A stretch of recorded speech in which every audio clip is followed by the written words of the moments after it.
नमस्कार मित्रांनो, मी क्षितेज भालेराव. तुम्हा सगळ्यांसाठी एक आनंदाची बातमी आहे.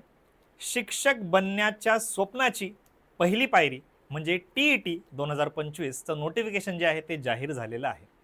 तर या नोटिफिकेशनमध्ये जे की पॉईंट्स आहेत, जे काही इम्पॉर्टंट डिटेल्स आहेत, ती मी 5 मिनिटात 10 मिनिटात जे आहे ते थोडक्यात तुम्हाला समजावून सांगणार आहे. ठीक आहे, बघा मग. तर ऑनलाईन अर्ज जो आहे तो 15 सप्टेंबर म्हणजे आजपासूनच सुरू झालेला आहे. 3 ऑक्टोबर पर्यंत तुम्ही जे आहे ते फॉर्म भरू शकतात. आजपासून 3 ऑक्टोबर पर्यंत तुम्ही ऑनलाईन अर्ज जे आहे ते करू शकतात. महत्त्वाच्या तारखा लक्षात ठेवा. पुढे ॲडमिट कार्ड प्रवेश पत्र डाउनलोड तुम्हाला 10 नोव्हेंबर ते 23 नोव्हेंबर करता येणार आहे. त्याच्यापेक्षा महत्त्वाचं म्हणजे एकाच दिवशी पेपर 1 आणि पेपर 2 होणार आहे. एकाच दिवशी पेपर 1 आणि पेपर 2 होणार आहे. बघा, 23 नोव्हेंबरला सकाळी 10:30 ते दुपारी 1 पहिले ते 5वी म्हणजे DED साठी जे ॲप्लिकेशन्स ज्यांनी केले असतील त्यांचा पेपर आहे. आणि पेपर 2 ची परीक्षा ऑब्व्हियसली 23 नोव्हेंबरलाच दुपारी 2:30 ते 5 होणार आहे. ज्यांना 6वी ते 8वी म्हणजेच BED चे जे ॲप्लिकंट्स असतील, 6वी ते 8वी जे शिकवणार आहेत ते जे आहे त्यांचा पेपर जो आहे 2:30 ते 5 वाजेपर्यंत आहेत. मग तुम्हाला प्रश्न पडला असेल की ठीक आहे सर, तुम्ही इन्फॉर्मेशन देत आहात, पण तुम्ही नक्की आहेत कोण? तर मित्रांनो, मी क्षितेज भालेराव आणि मीच हा व्हिडिओ का बनवतो आहे तर नुकताच जो TAIT टेट ची जी एक्झाम झाली त्यात माझा जो स्कोर होता तो मित्रांनो होता 200 पैकी 171. 200 पैकी 171 जो आहे तो आता 1 महिन्यापूर्वी जो हा रिझल्ट लागला आहे त्यात मला 200 पैकी 171 मार्क्स होते. ठीक आहे, तर मी जर 200 पैकी 171 मार्क अभ्यास न करता आणू शकतो तर तुम्ही अभ्यास करून नक्कीच याच्यापेक्षा चांगले मार्क्स मिळवू शकतात. आणखी माझा विषय कोणता, तर मी इंग्लिश हा सब्जेक्ट शिकवतो आणि माझा USP जो आहे तो असा आहे की जेवढ्याही एक्झाम्स मी IBPSच्या देतो त्यात मला इंग्लिशमध्ये पैकीच्या पैकी मार्क्स असतात. स्कोर कार्ड्स बघा, IBPS क्लर्कची एक्झाम 30 पैकी 30 मार्क्स मला इंग्लिशमध्ये आहे. इथे RBI assistant reserve bank of इंडियाची एक्झाम त्यात मला 30 पैकी 30 मार्क्स आहेत. पुढे SEBI grade A assistant manager, सेबीमध्ये असिस्टंट मॅनेजरची एक्झाम असते त्यात मला इंग्लिशमध्ये 25 पैकी 25 मार्क्स आहेत.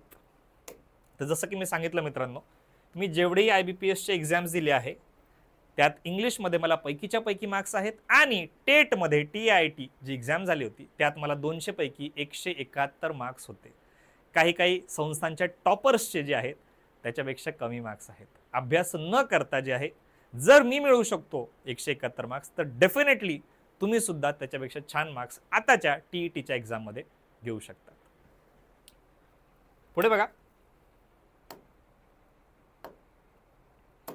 तर आपण बघितलं की 23 नोव्हेंबर लाच दोन्ही एक्झाम होणार आहे, पेपर 1 आणि पेपर 2. बरोबर.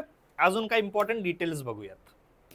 परीक्षेचा तपशील बघा, DED उमेदवारांसाठी जे इयत्ता 1 ते 5वीला शिकवणार आहेत, बरोबर, ते अप्लाय करू शकतात.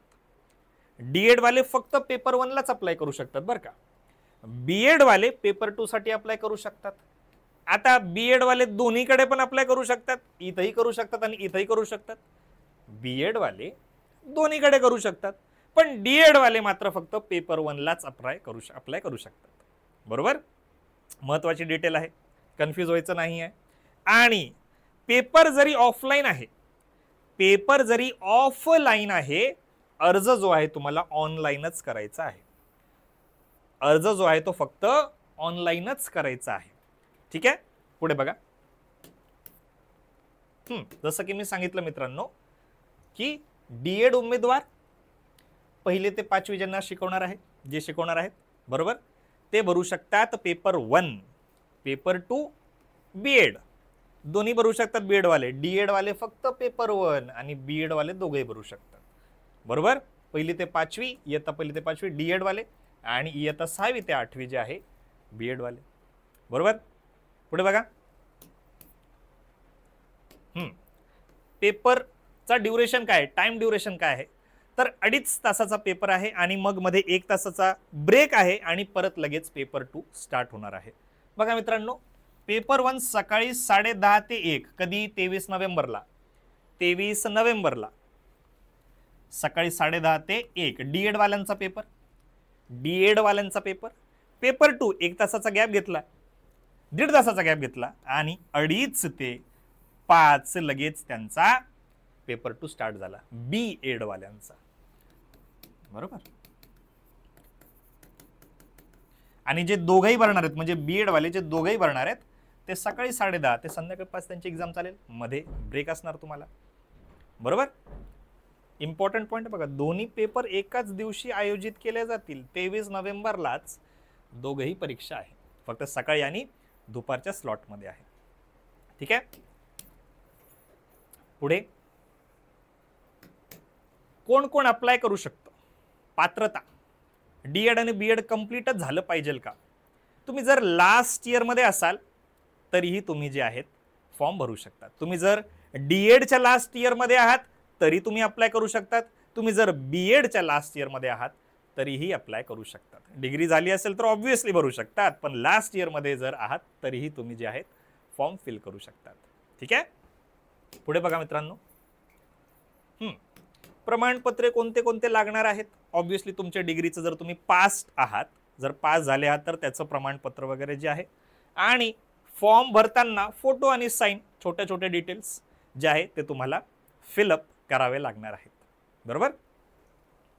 पुढे बघा मित्रांनो, तर वेबसाईट कोणती आहे? सर तुम्ही म्हटले ऑनलाईन अर्ज करायचा, तर मग वेबसाईट असेल ना? हो आहे ना, mahatet.in. mahatet.in या वेबसाईटवर जे आहे तुम्हाला फॉर्म फिल करायचा आहे. बरोबर. सर्व आवश्यक तपशील अचूकपणे भरा आणि कागदपत्रे अपलोड करा, जे जे ते मागतील. मग तो सर्टिफिकेट, कास्ट सर्टिफिकेट वगैरे असू शकते. पुढे बघा, फीस जी आहे ते ऑनलाईन भरायची आहे. डेबिट, क्रेडिट कार्ड किंवा ऑब्व्हियसली नेट बँकिंगद्वारे तुम्ही जे आहे ती ऑनलाईन फी भरू शकतात. जोपर्यंत फी सबमिट होणार नाही तोवर फायनल सबमिशन झालेलं नसेल. तुम्ही फक्त डिटेल्स टाईप केले आणि जर फी भरलीच नाही तर फॉर्म जो आहे तो रिजेक्ट होणार, ॲक्सेप्ट केला जाणार नाही, कारण तुम्ही सबमिटच नाही केलं ऑब्व्हियसली. तर अंतिम सबमिशन नंतरच जो आहे तो ॲक्सेप्ट होईल आणि त्याच्यानंतर कुठलाही बदल करता येणार नाही. म्हणून डिटेल्स जे आहे ते व्यवस्थित न चुकता तुम्हाला फिलअप करायचे आहेत. ठीक आहे. तर कोणत्याही प्रकारचा ऑफलाईन अर्ज स्वीकारला जाणार नाही. जसं मी सांगितलं मित्रांनो, ऑनलाईनच तुम्हाला फिलअप करायचे आहे सगळे डिटेल्स. बरोबर. पेपर 1 आणि पेपर 2 स्वतंत्र अर्ज करावा. पेपर 1 आणि पेपर 2 चा स्वतंत्र अर्ज करायचा आहे. तुम्हाला जर दोन्ही भरायचे तर पेपर 1 सेपरेट आणि पेपर 2 सेपरेट असे अर्ज दोन्ही वेगळे वेगळे तुम्हाला करायचे आहेत. ठीक आहे. ऑब्व्हियसली दिस इज की बाबा ईमेल आणि SMS द्वारे तुम्हाला संपर्क केला जाईल वगैरे. आणि अंतिम तारखेपूर्वी जो आहे तुम्ही सबमिट करायचं विसरू नका. ठीक आहे. फायनल सबमिट जे आहे, फायनल सबमिशन हे लास्ट डेटच्या अगोदर करून टाकायला पाहिजे. जर तुम्हाला कुठलाही डाऊट असेल तर त्यांनी हेल्पलाईन नंबर जे आहे ते जाहीर केलेले आहेत. 9028472681 किंवा 82 किंवा 83 या नंबरवर तुम्ही कॉल करू शकतात सकाळी 10 ते संध्याकाळी 6च्या दरम्यान. ठीक आहे. तर मित्रांनो, तुम्हाला TET या एक्झामबद्दल, इंग्लिश या सब्जेक्टबद्दल किंवा TET पूर्ण सब्जेक्ट पूर्ण एक्झामबद्दल अजून तुम्हाला जर डिटेल्स हवे असतील तर तुम्ही नक्कीच मला 7498961899 या नंबरवर कॉल करू शकतात. माझं नाव क्षितिज भालेराव. ठीक आहे. चला, थँक्यू सो मच.